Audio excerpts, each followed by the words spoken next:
Hello, friends. Lee C. Camp here. You're listening to No Small Endeavor. This is our unabridged interview with Father Ronald Rolheiser. Father Rolheiser is a Catholic priest who's done an immense amount of work on spirituality, spiritual formation, perhaps one of the most read scholars, theologians on spirituality in the English-speaking world. It's a delight talking to him about his most recent book, the third in a trilogy on spiritual formation at various stages of our life. This last book is entitled Insane for the Light, a Spirituality for Our Wisdom Years. I've been watching people that I love, people close to me here of late, growing old. And one of the things that it's brought me as I've watched and paid attention is something like a new mantra that I keep reminding myself of, namely, we grow old with our habits. And in many ways, this is what Father Ron Rolheiser is pointing us to, that we can become a person who holds on to our bitterness or learns early in life the habits and the practices that make us a person who can give our death away, that our death and the way we face our death, the way we face our diminishment, the way we face the vulnerability of old age can become a gift to the people around us, even in the midst of the hardship that all that diminishment and decline might bring us. A lovely challenge and a lovely vision of what the last season of life might look like. I hope you find this helpful. Here's Father Ron Rolheiser. Hey, friend, if you didn't know, I started a newsletter a while back that comes out every 2 weeks. I have been delighted to hear from so many of you about positive response to the newsletter. We call it the No Small Endeavor Notebook, where I riff on themes and topics related to our podcast, giving you additional material for thinking and doing in your own quest to make sense of what it might mean to live a good life. Join us by going now to nosmallendeavor.com and sign up there. Again, go to nosmallendeavor.com to sign up now for our free No Small Endeavor Notebook newsletter. Our guest today is Ronald Rolheiser, Roman Catholic priest, spiritual theologian, and one of the most widely read spiritual writers in the English-speaking world. He's a member of the Missionary Oblates of Mary Immaculate and is president emeritus of the Oblate School of Theology in San Antonio, where he continues to teach as professor of spirituality. For more than 40 years, his weekly column In Exile has been carried by Catholic newspapers around the globe, and he joins us today to discuss his newest book, Insane for the Light. Welcome, Father Ron. Thank you. Thanks for having me. Delightful to get to be with you today. You grew up in a large farming family in Saskatchewan, and I wonder, when you think back to that childhood experience, what are ways in which that home life, that farm life, perhaps has informed the work that you've done and the vocation that you've pursued? Good question. I grew up, it was a very sheltered, we were big family, small place, so on. So I grew up in a very safe family, and I'm always grateful for them. I was in a cocoon. So by the time, I emerged slowly, and God moved me on gently. So I was always ready for the next thing, but I'm always grateful for that. Richard Rohr once said, he said, I grew up in Kansas, said, small town, conservative, everything.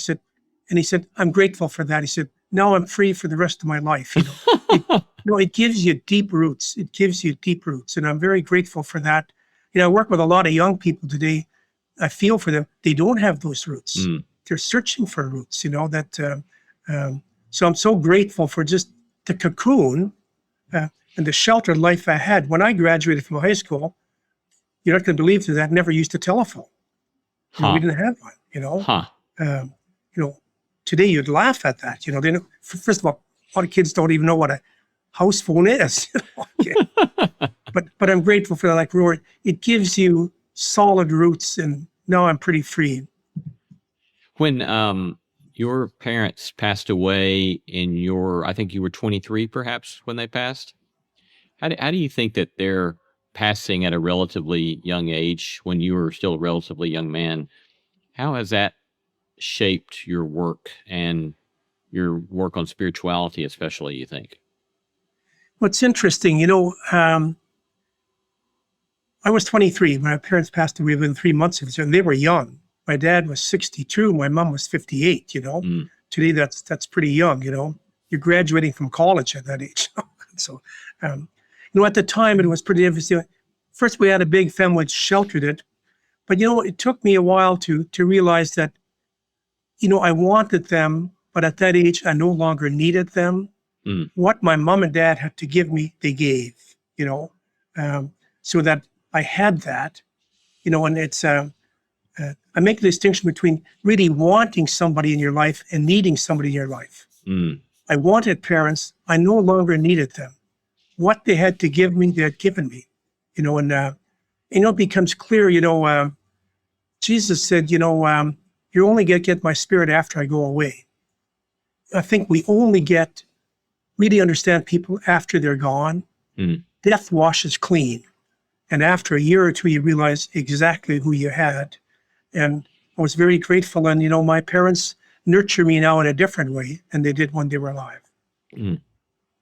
We're going to get to your newest book here in a little bit, but I want to explore some of the earlier themes that you developed. And in your classic work, The Holy Longing, you define spirituality as what we do with our fires. And so unpack that for us a bit. Okay, good question. Lee, normally when people think of spirituality, they think of, explicit, proactive church activities. I go on retreats, I do this, I do centering prayer. Yes, but spirituality, everybody has a spirituality, See, we're born, and go right back to one of the great lines that has influenced all of my writings, comes from St. Augustine. His famous line, he said, "You've made us for yourself, Lord, and our hearts are restless till they rest in you." Okay. So we're born and we have this fire inside of it. Everybody has it. And what you do with this fire is your spirituality. So in the book, I'd use different examples now, but I contrast three people. Like, Mother Teresa, everybody said, she's a saint, and I quote Kierkegaard, the great Lutheran theologian, who says, "To be a saint is to will the one thing."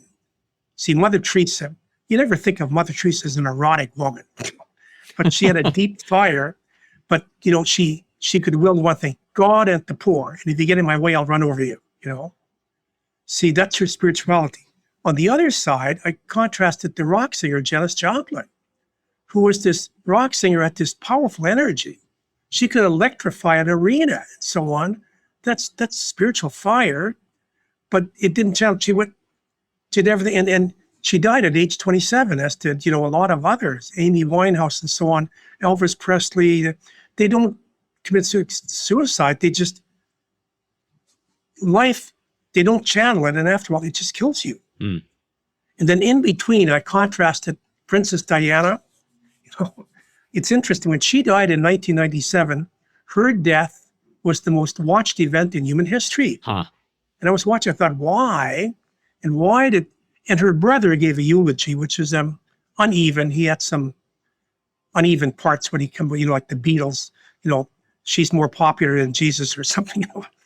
But he redeemed himself. He said, people ask, why was my sister so popular? He said, people say she's a beautiful woman. He said, no, a lot of women are beautiful and they're hated for it. He said, she couldn't hide her weakness. She couldn't hide her vulnerability. She couldn't hide her anorexia, And then I looked at her, she was a half Mother Teresa, half Janis Joplin.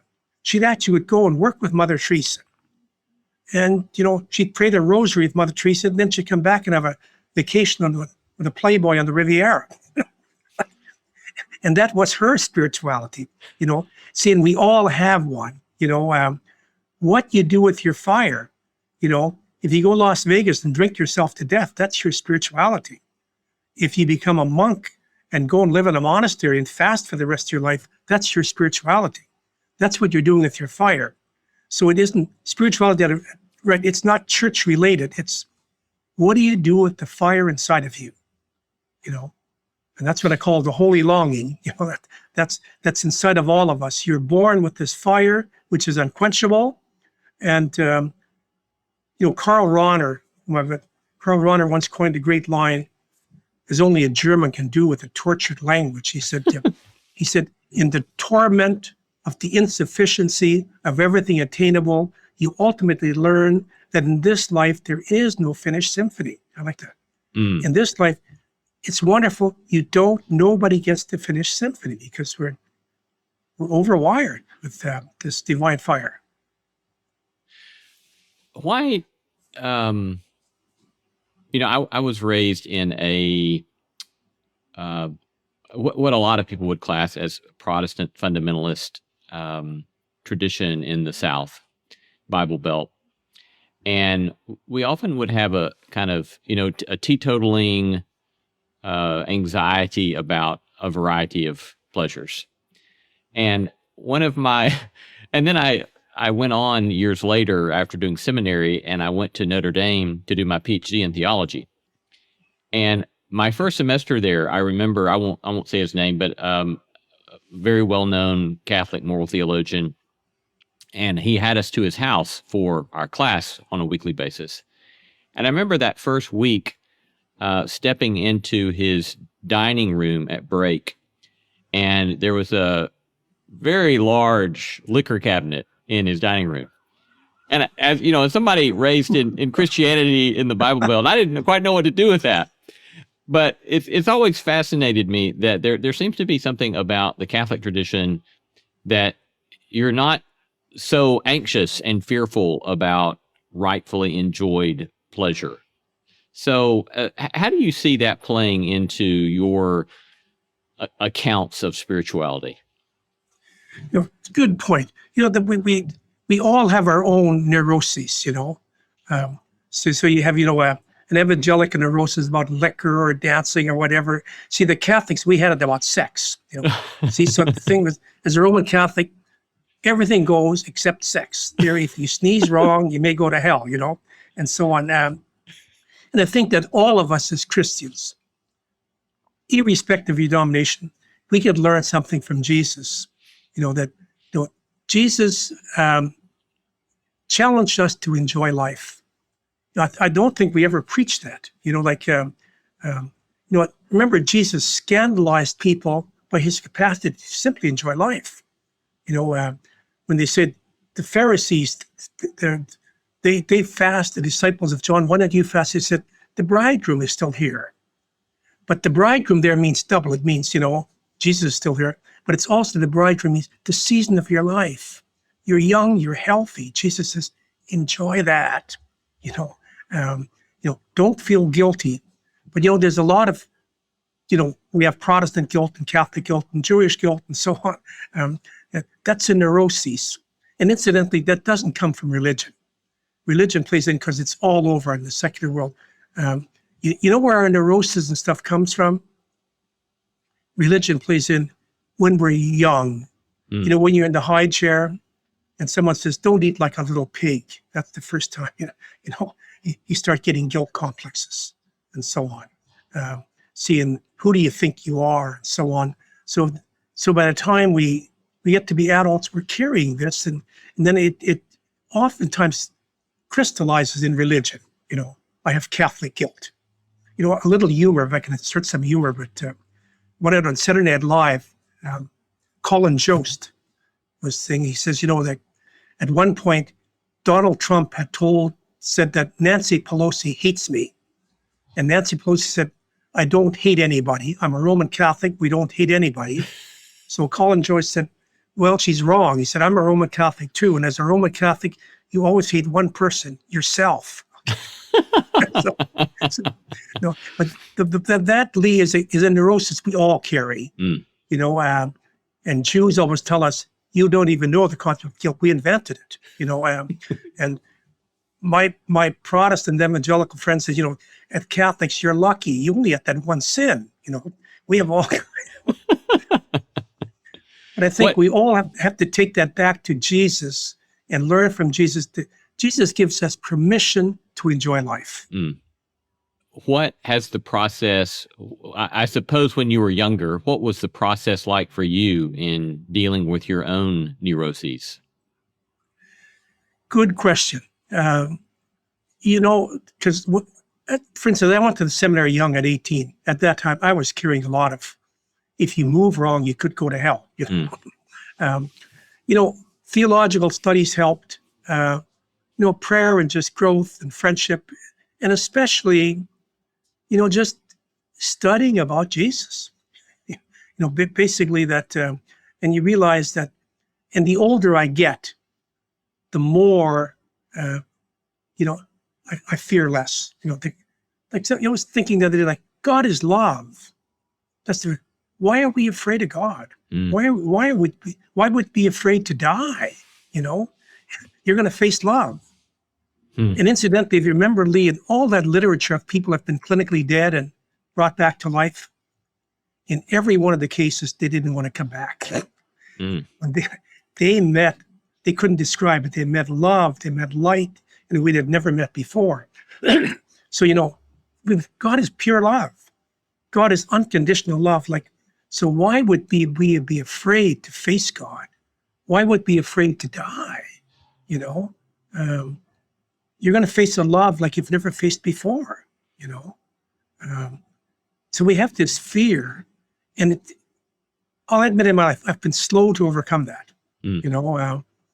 I had, not scrupulosity, but close to it in my young years and so on, and slowly, life and prayer and ministry and people and stuff, and especially scripture, the more you study Jesus, the more it kind of takes fear out of your life. You have defined kind of 4 pillars of spirituality, things like prayer, justice, community, and then a 4th, what you call essential pillar of Christian life, being a mellow heart, which I think might be surprising to a lot of folks. But so unpack that one for us a bit. Well, that's so important. And again, I'll go to scripture. The story of the prodigal son, the prodigal father, the older brother. Now notice the older brother, he's done everything right. I've never left home. I've never committed sin. He's too angry to go in the house. See, you can be doing everything right and your energy's all wrong. See, so, and you get that from great thinkers. I remember as a theology student, as a young student, reading Gutierrez, the father of liberation theology. And it kind of shocked me that he'd say that. He said, if you're a North American and you read about our oppression and you get angry, he said, it's not right, I want to go and help. He said, don't come. He said, we have many problems without importing your unhappiness. He said, if you can be grateful, if you can be thankful, and you read that in Thomas Merton, and people say you have to have a mellow spirit. Otherwise, for instance, if I'm your neighbor and I'm this staunch Christian and I'm angry most of the time and I'm on your case and nobody's living right, you don't want me for a neighbor. He said, give me some flaky new age person. So, so that all 4, like you say, you have to keep the word, and keep the commandments. And then also for a Christian, very important, you have to have some community involvement. When people say, I'm spiritual but not religious, that can be true, but you can't be Christian. Christianity is communal religion. You got to do with other people, and then you have to have something for the poor. Remember, Jesus makes that so clear, okay? But you can do all of those 3 and be an angry, bitter person, And that worries me sometimes. Very sincere Christians who are they don't have a mellow spirit, And I hope that doesn't scandalize people. I'd sooner have a flaky new age neighbor than this, austere Christian. What advice would you give to those who can see that they are caught up in bitterness or anger and want to mellow out? Well, the first thing is we have to admit it, And in fact, first of all, there's a lot of anger in all of us, but we have to admit it. I've talked to people who came with white knuckles saying, I've never been angry in my life. I think you have. It's like an AA, Alcoholics Anonymous. Until you admit, I'm an alcoholic, you can't be helped. Until I admit, I'm an angry person. And all of us carry wounds from our childhood and bitterness and so on. It's interesting, and I think I say that in the book, where one point I quote the Swiss psychologist Ellis Miller, And Alice Miller says, from age 45 on, your entire spiritual and psychological task is to grieve your wounds so that you don't get angry, that you don't age into an angry, bitter person. You know, I was once at a psychology conference, and somebody asked the psychiatrist, they said, like, why do so many people get angry when they get old? And he laughed and he said, it never happens.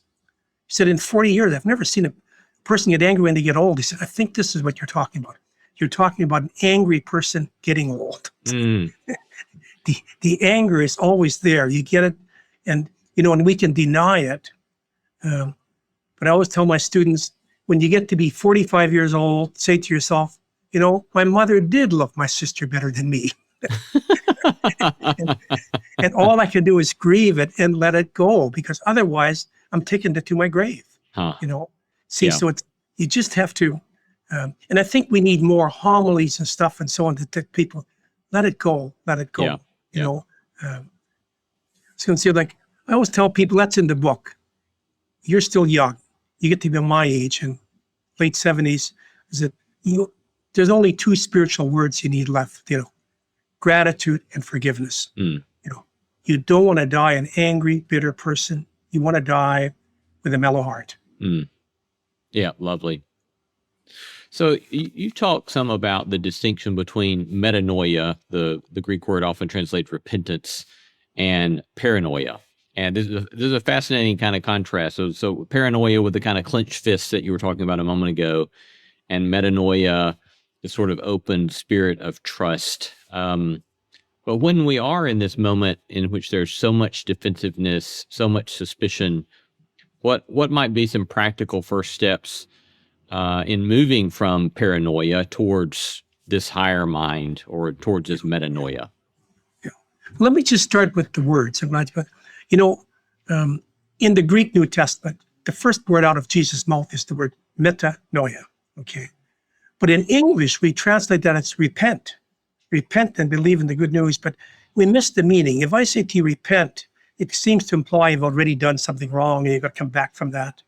That's not what the word means, First of all, it comes from two Greek words, meta, which we have in English, it's above. And then noia is nous, that's minds. So Jesus put on the above mind and basically stop being paranoid. See, paranoid is always stuff, they're out to get me and so on. He said, put on the above mind. Now, I want to give you a little example.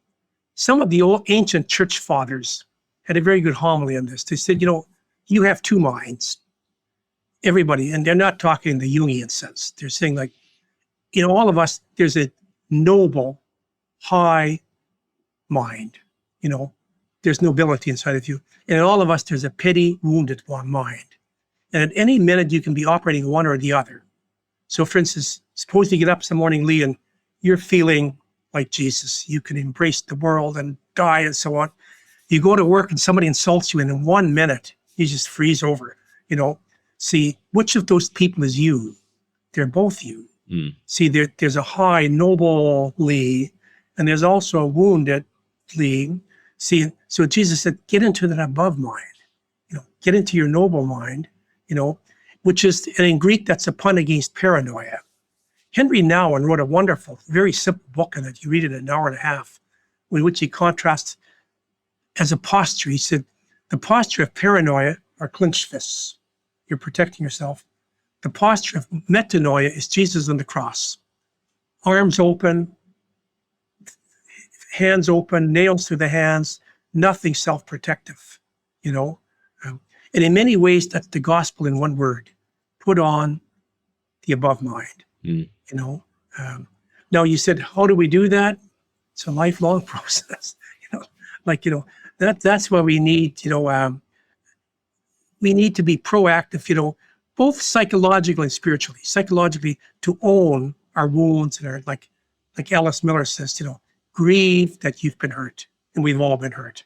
It's not a question of have you been hurt? Where are your wounds? And you can't undo the past. You can't undo the fact your mother loved your sister better than you. But you can grieve it, then it won't get bitter. You won't get angry, But then also, we have to invite people to do proactive religious steps, to read scripture, to pray, to ask Jesus, to work with groups and so on, to do what you're doing, so on, to, discipleship is a work. It's interesting, in Hindu, the word for disciple is yoga, for discipline. Now, today we take yoga as a physical exercise. In Hinduism, that's your entire discipleship, So they'd say, you got to do a yoga. The word discipleship comes from the word discipline. We put ourselves under a discipline, to be a disciple of Jesus, and so on. And so, we need to encourage people to proactively work at that. In your book, The Restless Heart, you say to be human is to be lonely. Yeah. Tell us about that. Well, again, I'm going to come back to St. Augustine. You've made us for yourself, Lord, and our hearts are restless until they rest in you. Now, let me try to tease that out. And see, as Christians, we believe we're made in the image and likeness of God. But we tend to idealize that and miss the point. You think of some kind of icon stamped inside of you. No, you have the fire of God inside of you.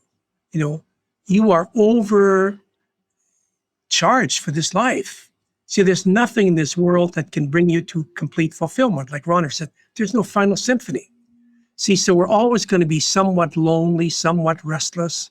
We're never going to get, other than maybe in a few ecstatic moments or moments, where it's never going to be enough.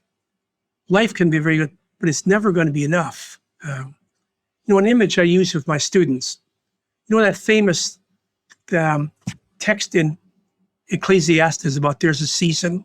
Remember, they all go, there's a season, a time to be born, time to die, time to live, time to grow. And they say, time for war, time for peace. And we stop reading, but he hasn't made his point. He says, time for war and time for peace. He says, God has made everything beautiful in its own time, but God has put timelessness into the human heart. So the human heart is out of sync from the seasons from beginning to end. It's just like, nature has these wonderful rhythms. Cows give birth to baby calves and they grow up and so on. And it works well, except you've never fit in because there's timelessness inside of you. If I can use a bad metaphor, I would tell my students that the difference between humans and animals, I say cattle contentedly munch grass in pastures and human beings discontentedly smoke grass in bars. And the difference, cattle don't have timelessness inside of them, So that's where we're always going to be lonely. And I say in the book, it's important to accept that. Because, if we don't, then you're going to do violence to people. So for instance, if you get married and you believe your spouse can make you completely, you're going to do violence to your spouse. Your spouse can't do that. No matter how good she is, she's not God. We are all limited. And see, sometimes we're too hard on each other because we ask people to do something they can't do for us. You can't make my life complete. Only God can. And see, we have to always live with that. There is no final symphony. And if you accept that, a lot of times we're more at peace because you're not trying to get something that life can't give you. And I don't think that's pessimistic or particularly stoic, First of all, it's real, Everybody come up to you and say, Lee, I've been completely happy my whole life. But you need psychiatric help. It doesn't mean we're somehow morbid, but it's just that's part of life. Part of a marriage is to realize that this other person can't give you complete happiness. There's a British author, Rachel Billington, and in all of her books, she'll always have this line, and I've got in trouble quoting it in my articles. And she says, the first task in a marriage is for the couple to console each other for the fact that they cannot not disappoint each other. Huh. Because you're not God. You can't be completely adequate. Nobody can be. You can be good, Now, a lot of people took me to task for that, but I stand by it, In fact, one editor wrote me and he says, I can't publish that. He said, I've been married for 35 years and we've never had a moment of disappointment in our marriage. I thought, well, then you're a very lucky and unique man. 35 years and never disappointed, So your academic work often engages St. John of the Cross, who calls us to understand God more by not understanding. And so help us make some sense of what that could possibly mean. First, two things about John of the Cross. The reason I teach them, we have a lot of mystics in history, the Teresas and Julian of Norwich. One of John of the Cross was an academic, and he lays out a structure. So in fact, the structure of my three major books, The Holy Longing, Sacred Fire, Insane for the Light, that's John of the Cross. He said, there's three phases in your life. The stage of trying to get your life together, Holy Longing. The stage of 50 years, like right now, you're trying to give your life away, Sacred Fire. And then we also have to learn how to die and give our deaths away, So he has this great structure and so on. But in terms of, I want to pick up that line. I sometimes make students do a paper on learn to understand more by not understanding than by understanding. Sounds like a contradiction. Let me give you this.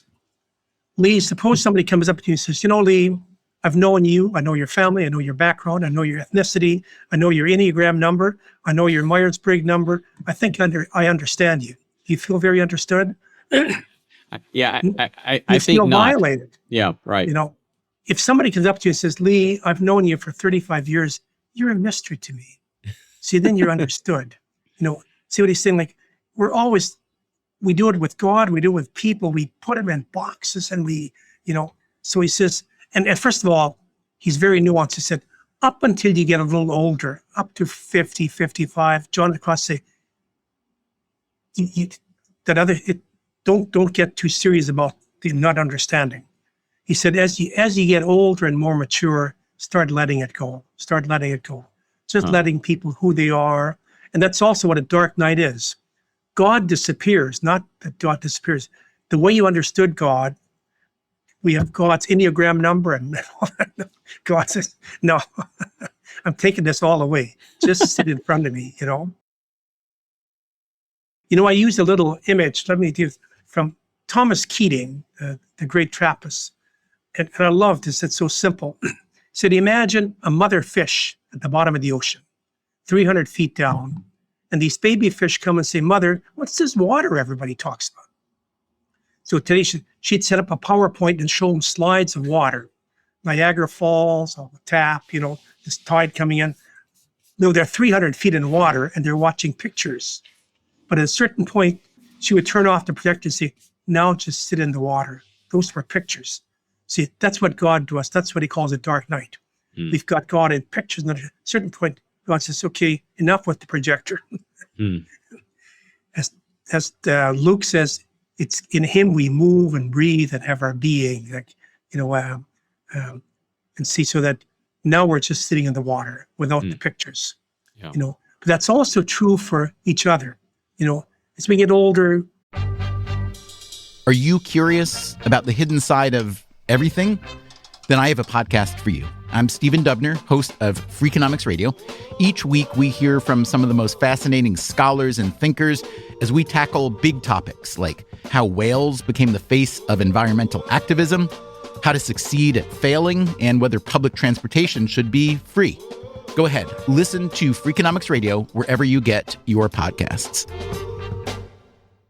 The more we have that to go with, I know your Enneagram number, I know your family, I know your ethnicity, we have to let it go and say, no, just let the person be who they are. Yeah. I love that line. Learn to understand more by not understanding than by understanding, especially to get older. When you're 20s and 30s and 40s, no, not yet. So your new book, Insane for the Light. Let's begin with that by just asking you why choose such a word like insane? How does that play into your project there? Okay, two reasons. Okay, That's part of the famous Goethe poem, The Holy Longing. And in the poem, he says, when you get to a certain age, this might happen, he said, where suddenly, he said, the world doesn't work for you anymore. He said, you become insane for the light and you want to be gone. Okay. Now, I twinned that with a story that I begin the book with, Rachel Remen, who's a famous doctor and a famous spiritual writer. She writes the story, she said when she was 14 years old, she would go in Saturday mornings and work, as a child nurse, what they call, candy striping or whatever. And she was assigned to this 86-year-old woman who hadn't spoken for some years, So she had to spend the Saturday morning with this woman. And she said, the woman completely ignored me. I came in, she was sitting and looking out the window and would never turn her head. No matter what I said to her, can I get something for you? Nothing. So she'd sit and read, go back. Then after 2 hours, mercifully, her time was up. She said to the woman, she said, well, my time's up, I'm going to leave now.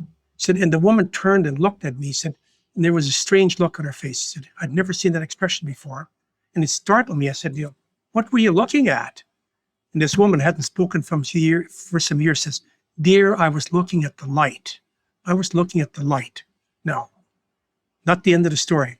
Rachel Raymond became a gynecologist. She says, when I saw that expression next to it, when you deliver a baby and it opens his eyes to the light, that's the look on the baby's face. Mm.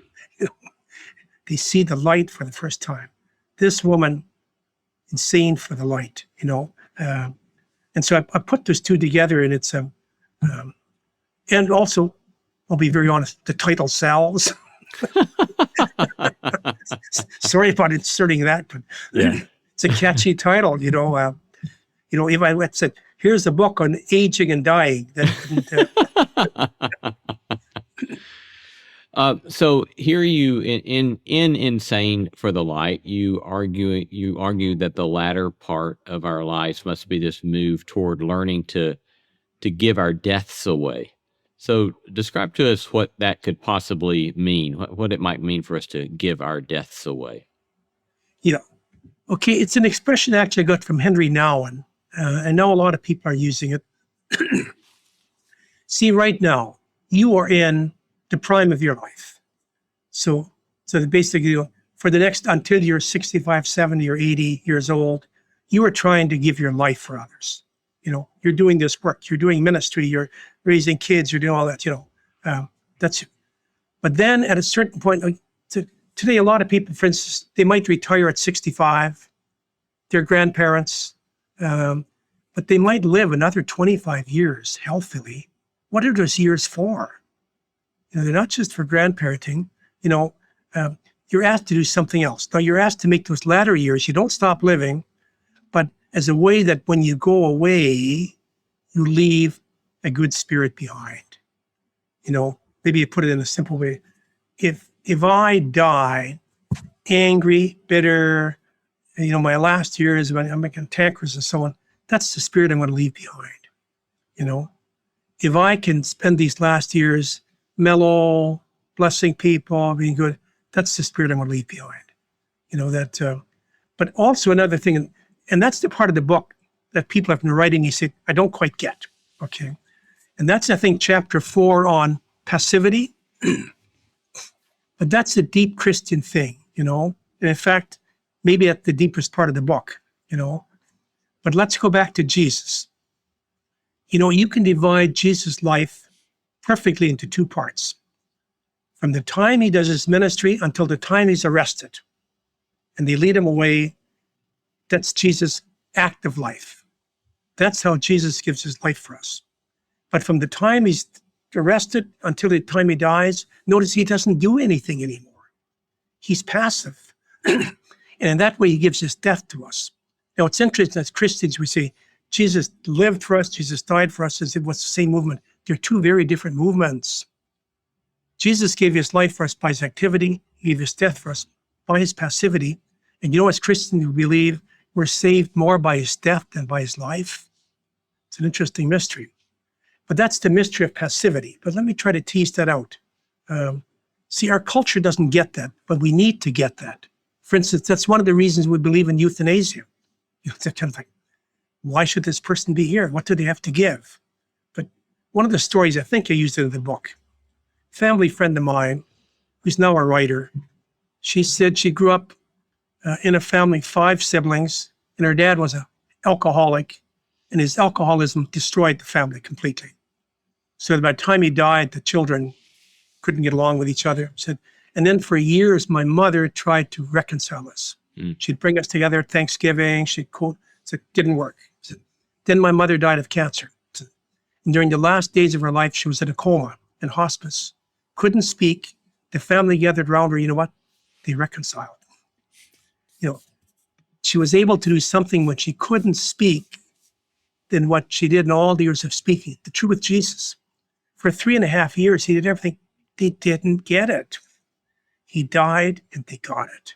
You know, see, and that's not just the mystery works out of life. For instance, the next time you go to a funeral that's really sad, what can you say? Nothing.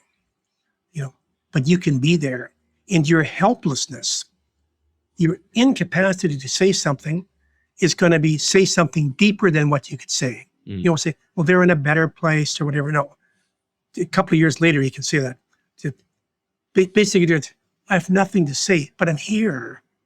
See, your passivity and your vulnerability, you create community in ways oftentimes we can't with our activity.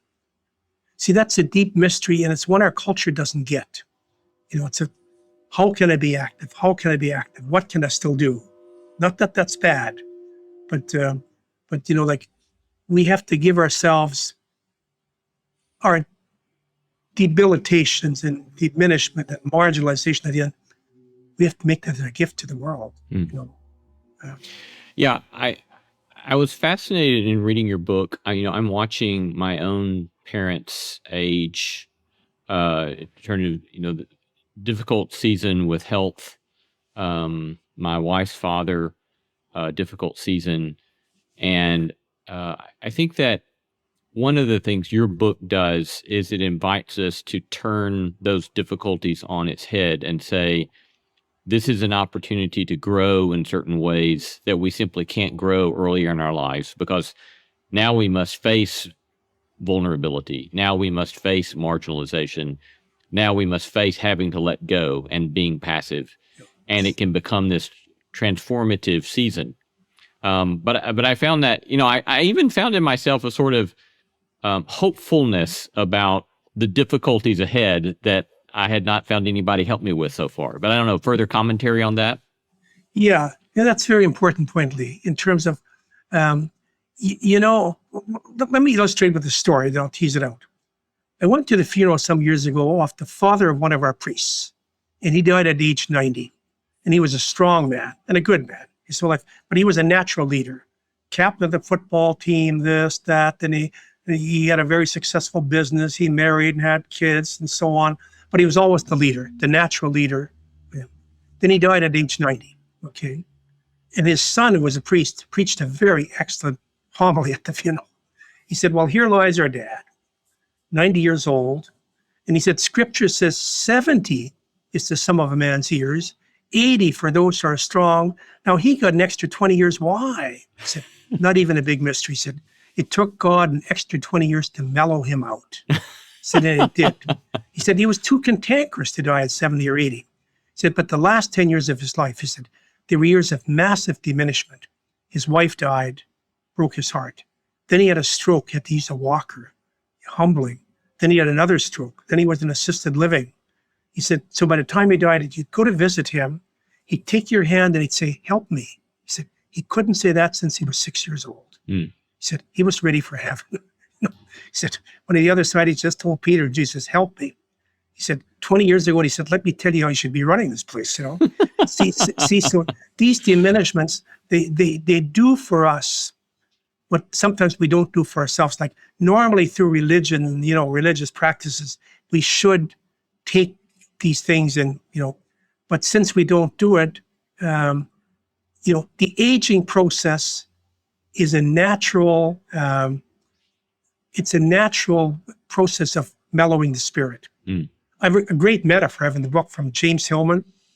And James Hillman says, on aging. He says, why would God and nature design it that just when you get to the peak of your mental thing, your body starts breaking down, you know?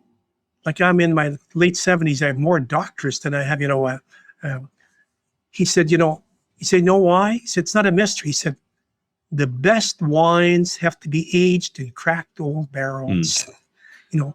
That mellows the soul, like the story I told you, See, we can do it proactively. I can try to, because, remember, and we misunderstand this, having the book too, when Jesus, you got to be like a child, okay? And where we miss that, we always think he's idealizing the innocence of a child. He's not. You can't imitate a child.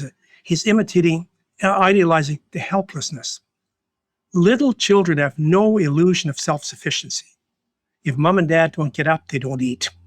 If it isn't given to them, but like this man said, through 80 years of his life, my dad had the illusion of self-sufficiency. I do it. I take care of myself,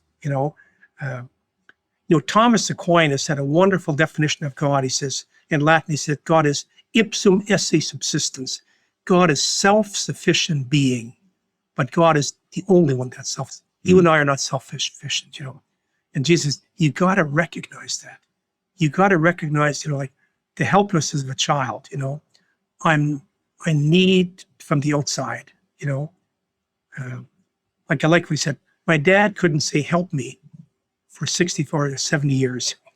No, he'd say, help me, Little children say, help me.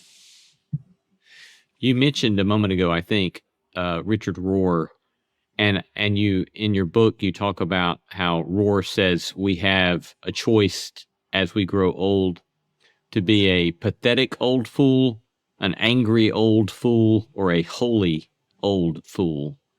So describe all three of those for us, and then talk to us about how to become a holy old fool. I like that because it's a simple and it's non-negotiable.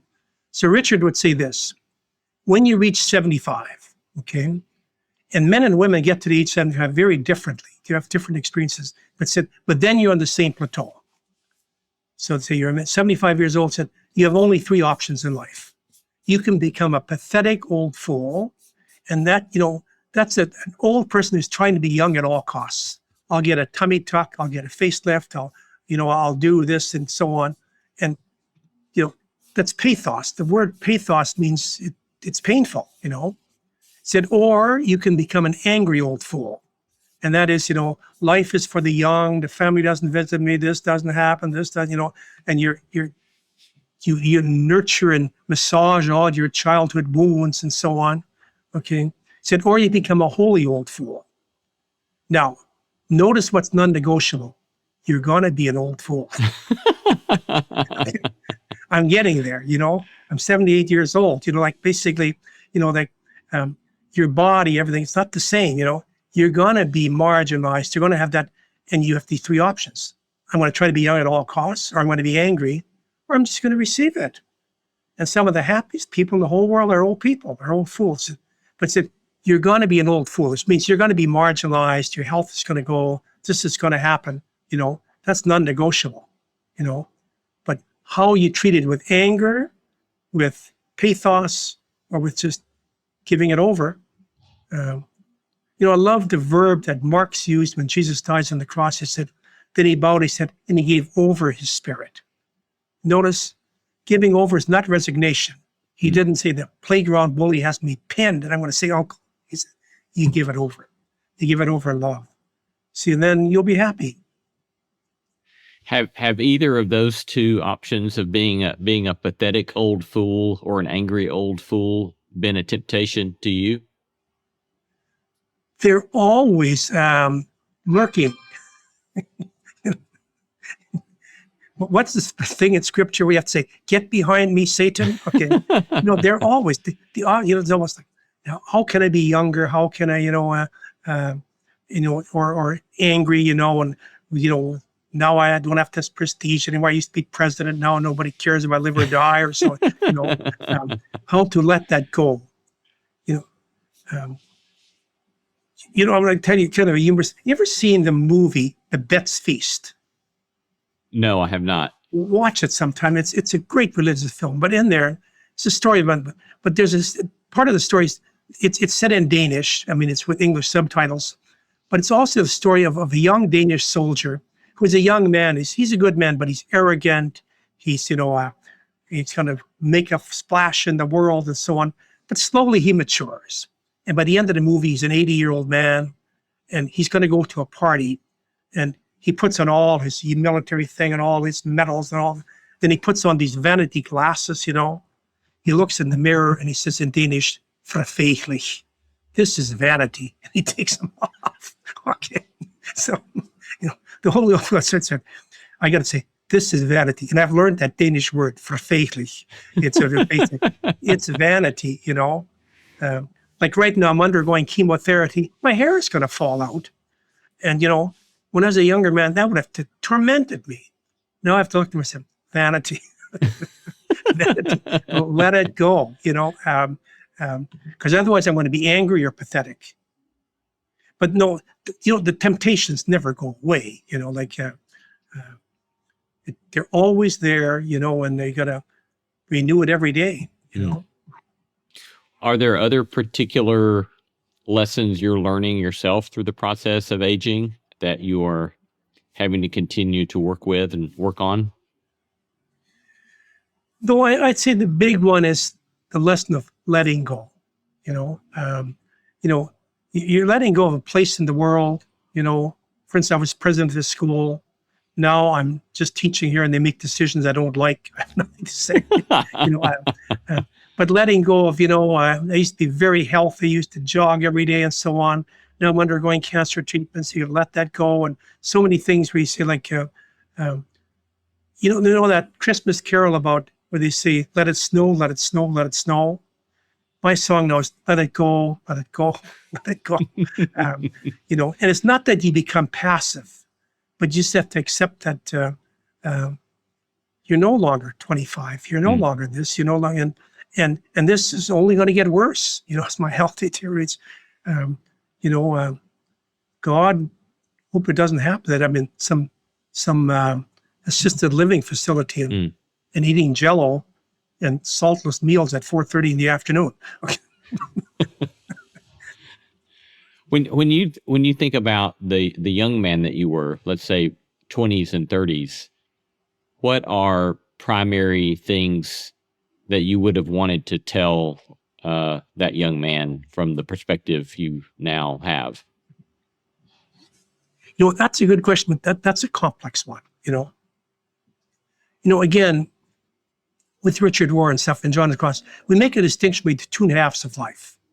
Say when you're in 20s and 30s, the parable of the talents of Jesus, that's very important. Like, okay, you're a young man, you got to work with your talents, you got to do this stuff and stuff. This is not necessarily time for you to let go. I mean, you have to try to let go of anger and bitterness or whatever hurts you have. But, you have a place in the world and God wants you there. God wants you to do that, When you're 75, let's say like Lee, you're on a different plateau now. Look at those 3 options: pathos, anger, holiness, That's one of the reasons I followed John of the Cross. He's very nuanced. He would say, that the rules, and Richard Rohr has that too, the rules are a little different when you're in midlife and young than when you get old, like you right now, God has given you talents and it's given you a vocation and stuff to do this, and you can be unfaithful by not using your talents and so on, when you be at 75, you say, like, I gotta let it go. I gotta let it go. But what you would need to work on as a young man is more just always be conscious of your anger and, that you don't become the older brother of the prodigal son. I'm doing everything right for Jesus and nobody can stand me. When you think about that loneliness that we were talking about earlier, the existential loneliness, and seeking to frame that as this longing for communion with God, what does that look like for you now at your age? With do you often still experience acute loneliness, or how does your own vocation and communion with God salve that, or what's that like for you? Good question. Now, I know we're towards the end, and I wish I had an hour to talk to you about that. No, I'll be honest. For instance, I'm a Roman Catholic priest. I'm a celibate. For most of those years, that celibacy has been a big burden. Now that I'm over 70, not so much anymore. It's more like St. Paul. Now I'm looking to finish the race, and maybe the hormones aren't as strong either, and so on. But right now, I have more peace with just the loneliness. As a celibate, being alone, sleeping alone at night, and so on, than I had when I was younger. Where when you're young, you're human, hormones and so on. It's like you don't want that loneliness. I'm just much more at peace with it now. But I'll confess that for 60 years of my life, that wasn't the case. Where it was a struggle, and it's meant to be a struggle. You tell the story kind of as we close. You mention a young colleague going to visit a very vibrant, I think 90-year-old. Do you remember the story I'm talking about? Yeah. Yeah. Would you tell that story for us? In fact, I start the book with that. So, see, this book isn't only for old people. The story we had one of our priests who actually lived to be 100, but he was one of these men who was just completely mellow. And I went to visit him with a young colleague. He was a young guy in his 20s, and so a very bright young man. So at one point he says to the priest, Leo, he says, God, it's wonderful. You're over 90 or so. I said, when I am 90, I want to be like you. What's the secret? He said, start now. That basically, like that psychologist says, people don't get angry when they get old. Angry people get old. It's basically start now. Try to let go of anger, try to get mellow spirit, and do the things that it takes to do it, Merton used to tell himself, somebody said, right now, he said, go home and have a beer. Do something to, mellow yourself out. You're too angry. You shouldn't be doing this,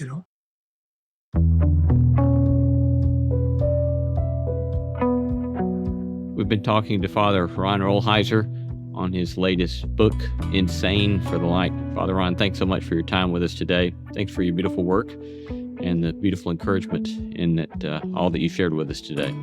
Well, thank you for having me, Elias. It's been a delight, and your questions have been just excellent. Thank you so much. Okay.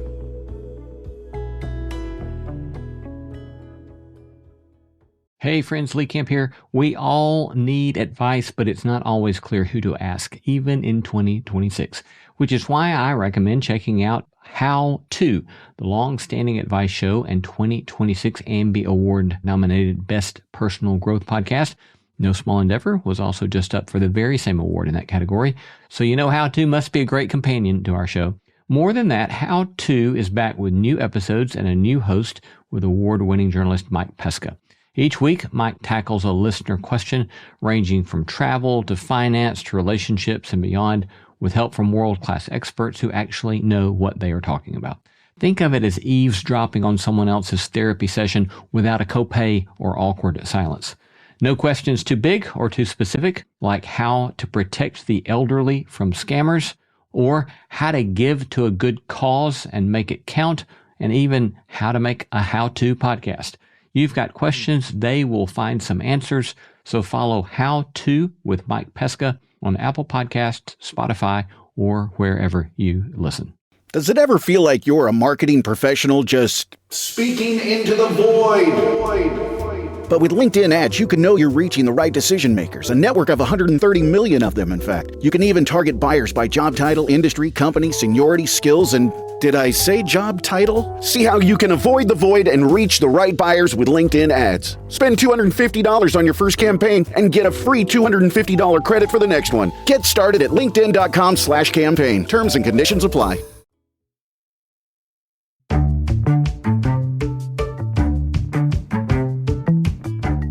Our thanks to all the stellar team that makes this show possible. Christy Bragg, Jacob Lewis, Carrie Harmon, Jason Cheesley, Sophie Byard, Kate Hayes, Mary Evelyn Brown, and Audrey Griffith.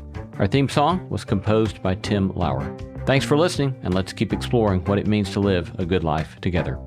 No Small Endeavor is a production of Tokens Media, LLC, and Great Feeling Studio.